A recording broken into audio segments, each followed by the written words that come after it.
years than they wanted to give him originally because Draymond Green is the core of a defense that is really good when healthy, and it's because of Draymond Green. And I do like the idea, though, that one's wedding attendance is now a means of getting more leverage in any free agency negotiation.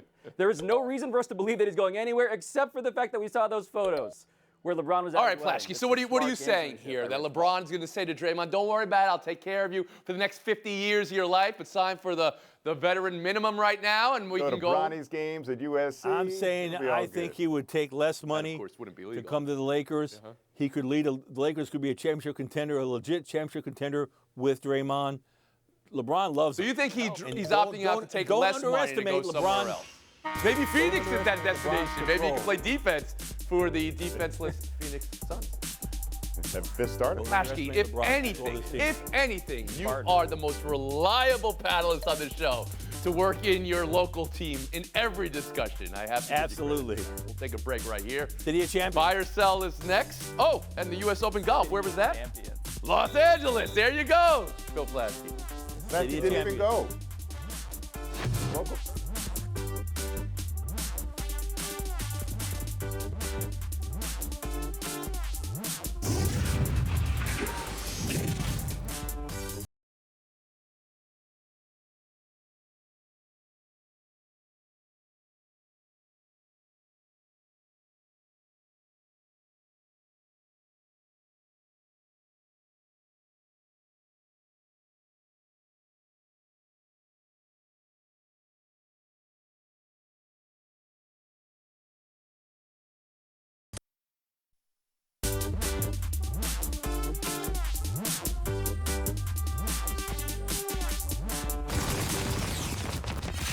Wyndham Clark never finished better than 75th in any major, and then he just won the U.S. Open. It got testy late, but a bogey in Hollywood never hurt anybody.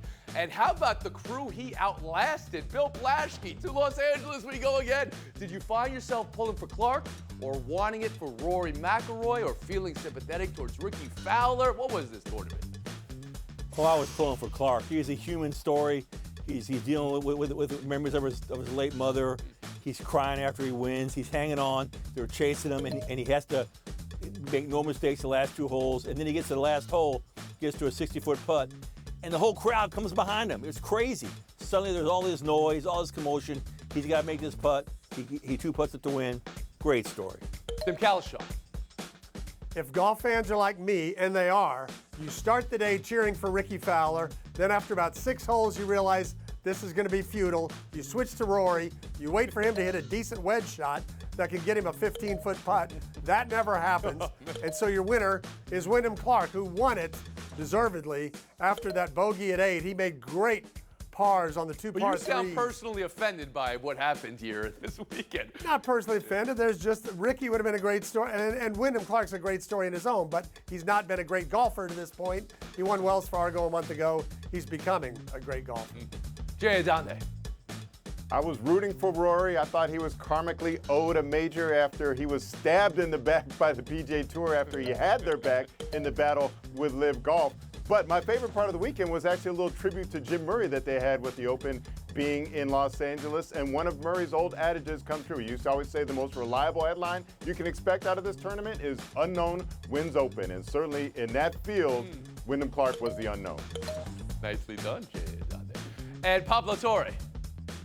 But that's why I have to sell an adage that I once heard a wise man say, which is that to win tournaments, you need to win tournaments. Because Wyndham Clark missed a putt, now you're He had that the right. only 2 previous U.S. Opens he's ever played. This He's ranked proves your argument here, Jay. Go ahead.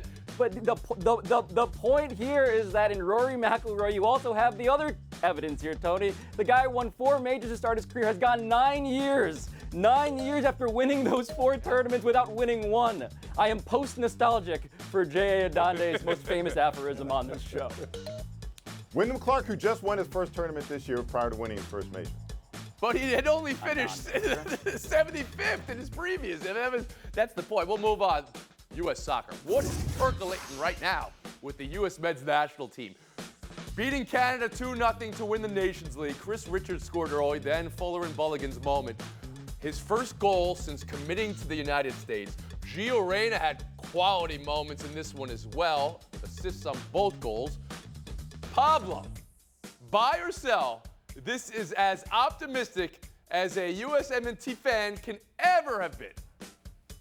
Well, this feels good, Tony. You got to buy this because if you watch the World Cup, you know that USMNT's whole problem was constipation up top. They couldn't manufacture goals, and now they have this new kid, Balogun, who's incredible. Of course, Reyna got hurt, but that said, at the top, they have an offensive attack that you can actually dream on, and it's worth dreaming on because you just saw it happen against Canada, a team that's not that bad, actually. Tony, all I got to say is, look at the Balogun fly. Come on, Balogun. You're doing a reference from a Scarface movie reference for you. 45 years ago, Scarface, What did he say? about an animal that is not even involved here. To talk about Folarin Balogun, who is now an American player after playing so well abroad, and we finally get a moment here, and this is where you decide to go with a Scarface impression? Tim Kalishaw, how about you? Well, it's a huge moment, too, because this is a guy who, although he was born here, grew up in London, played over there with all their underage teams, and decided to come back to the U.S. Makes a great goal there. Some guy's holding his arm. What is paying off is taking a young team to the last World Cup, and now they're going to have a more seasoned team ready for the World Cup that's in the U.S. in 3 And Bill years. Plaschke. Here's how good they are. They got the Mexican coach fired. Usually it's other countries getting our coach fired. We actually got another country's coach After the win on fired. Friday, yeah. After the win. That's huge. You know, Balogun changes everything. This is the best U.S. team's ever been moving forward. One more story here. Buy or sell 3. Canadian Grand Prix. Max Verstappen. Wire-to-wire win. It's his 4th straight win. Red Bull's 8th win of the year. Verstappen's career win number 41, which ties him with Senna for 5th all time, and he's only 25.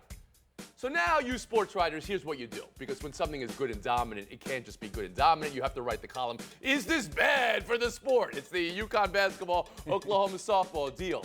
Adane, what do we have with Verstappen and Red Bull? Are you writing that this is good dominance or bad dominance?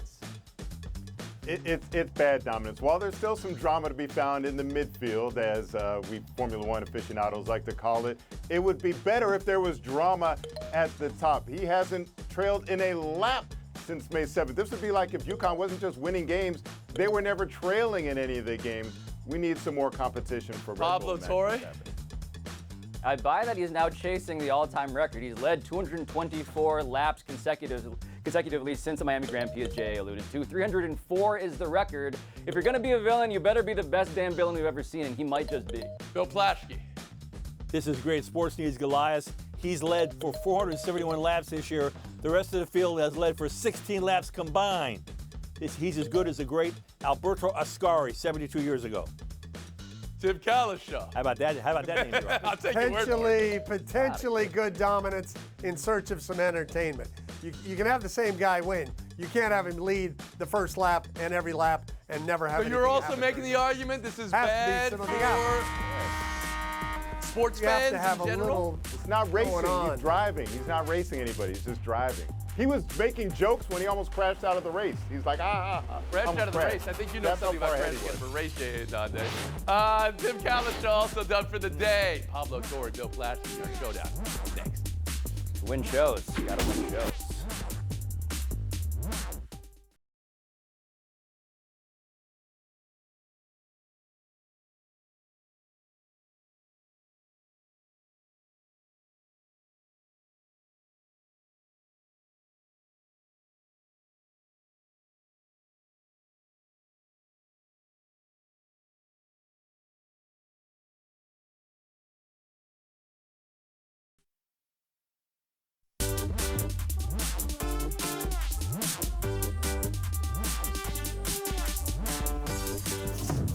Plaschke, Torre, good luck in showdown. Have either of you ever refused a Hall of Fame honor? That's what former No. Major Leaguer and World Series MVP David Freese did to the Cardinals Team Hall of Fame. He says he's not worthy of being a Cardinals Hall of Famer. Here's some pretty great highlights from Freese and in the World Series. So, Bill, what's the word for what Freese is doing here? This is what's known as a brain freeze. He won the 2011 World Series for them. They would not have won it without his hits. He belongs in the Hall of Fame. His moments will last forever. No, he needs Tony, to drop the humility and this get in is there. imposter syndrome. I relate to it. If it's real, I get it, but there's a little too much look at me Louie here, right? Oh, I'm so humble. I couldn't possibly be inducted into the Hall of Fame of the team that I won a World Series for. Of course I couldn't. Not me. Little Imposter syndrome. All right, we'll give the points there. We'll move on. Father's Day weekend. We already showed the great highlight from the Boston dad, but here's another, well, maybe it's not a highlight from the weekend. Atlanta baseball. Charlie Culberson's father, Charles Culberson, played professional baseball half a decade in the 80s. Can you imagine how excited he was when the team selected him to throw out the first pitch to his son on Father's Day? But before the game, Atlanta sent Charlie down to the minors, so no first pitch for Charles. Michael Harris got the call up to Michael Harris' second. Also an awesome moment. But Pablo, what about the Culbersons here? What's the word for this? Tony, I've only been a dad for 3 years now, but the word is just fatherhood, right? Like sometimes your kid disappoints you. Sometimes they get sent down to the minors when you're supposed to do a special thing with them in front of America. I'm going to focus on Michael Harris. Okay. This is what's known as a dad save. We all have dad saves. This is a dad save. Michael Harris came in, made the pitch. Good for him. Bob Latore, FaceTime today.